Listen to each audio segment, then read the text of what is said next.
जब हुकूमत बादशाह की थी मौलाना साहब, बड़ा सरल प्रश्न है लेकिन इसका उत्तर आज तक मुझे कोई नहीं दे पाया। मैं आज से थोड़ी नहीं प्रश्न उठा रहा हूं, 35 साल तो मुझे हो गए उठाते हुए इस प्रश्न को, और देश के दुनिया के तमाम आलिम मेरे साथ जुड़े। जब बादशाह के पास अथाह जमीन थी तो आपने काशी में सटा के मस्जिद क्यों बनाई? मथुरा में जन्म स्थान पर ईदगाह क्यों बनाया? आपके पास तो पूरा ब्रज खाली पड़ा था। सलीम चिश्ती की जहां दरगाह बनाई है वो इलाका पूरा खाली पड़ा था, वहां ईदगाह बनाते, दुनिया की सबसे बड़ी ईदगाह बनाते। काहे को बनाई भैया?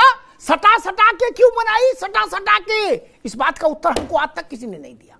इस बात का उत्तर दे देंगे तो आपकी नीयत पर सवाल उठेगा। हमको मालूम है जन्नत की हकीकत, हमको मालूम है कि आपने सटा के क्यों बनाई, आप क्या सिद्ध करना चाहते थे।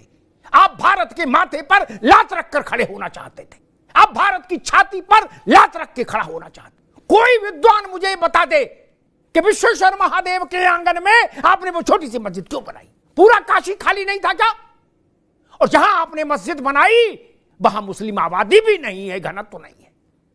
उससे कई किलोमीटर आगे जाके मुस्लिम आबादी है काशी में, बात मैंने पहले भी उठाई थी। वहां क्यों नहीं मस्जिद बनाई जहां नमाज पढ़ने वाले थे? मथुरा में आपने जहां ईदगाह बनाया वहां मुस्लिम रिहायश का घनत्व तो नहीं है मौलाना साहब। जहां घनत्व तो है वहां क्यों नहीं बनाया? दिल को बहलाने के लिए भाईचारा अच्छा है मौलाना साहब, ये नहीं चलेगा ना, ये गंगा जमुना दोनों नहीं चलेंगी। मैं उत्तर देता हूं, सटा के क्यों बनाई? आप भारत की आत्मा को घायल करना चाहते, आप भारत की मर्यादा को तार तार करना चाहते, आप भारत के आत्म तत्व को लहूलुहान करना चाहते थे, आप भारत की आध्यात्मिक चेतना के पवित्र दिए को बुझाना चाहते थे। वो हालांकि आपके लिए संभव नहीं था लेकिन आपकी कोशिश थी। आप रामकृष्ण और शंकर को नहीं जानते थे? जानते थे। भारत में उनकी स्थिति जानते थे, उनके प्रति श्रद्धा अध्यात्म की चेतना को पहचानते थे। काशी, मथुरा और अयोध्या भारत की राजनीतिक राजधानियां नहीं थी, भारत के आर्थिक केंद्र नहीं थे। फिर आप सब लोग वहां आए किस लिए? कबड्डी खेलने? नहीं ना। दुनिया के किसी इलाके में ज्ञान बापी नाम से कोई दूसरी मस्जिद है क्या? कहीं हो तो बता दीजिए।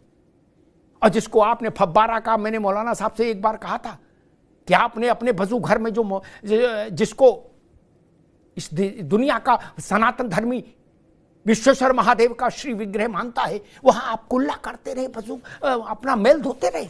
और आज भी अगर सुप्रीम कोर्ट उसको रोकता नहीं तो आप वही प्रक्रिया जारी रखते। और कल अगर जांच में साबित हो गया कि वो शिवलिंग था, है, तो मौलाना साहब मुंह दिखाने के लायक नहीं रहेंगे लोग। ये हिंदू कैसे सहन करेगा कि 400 साल उसके शिवलिंग पर लोग कुल्ला करते रहे? कैसे सहन करेगा?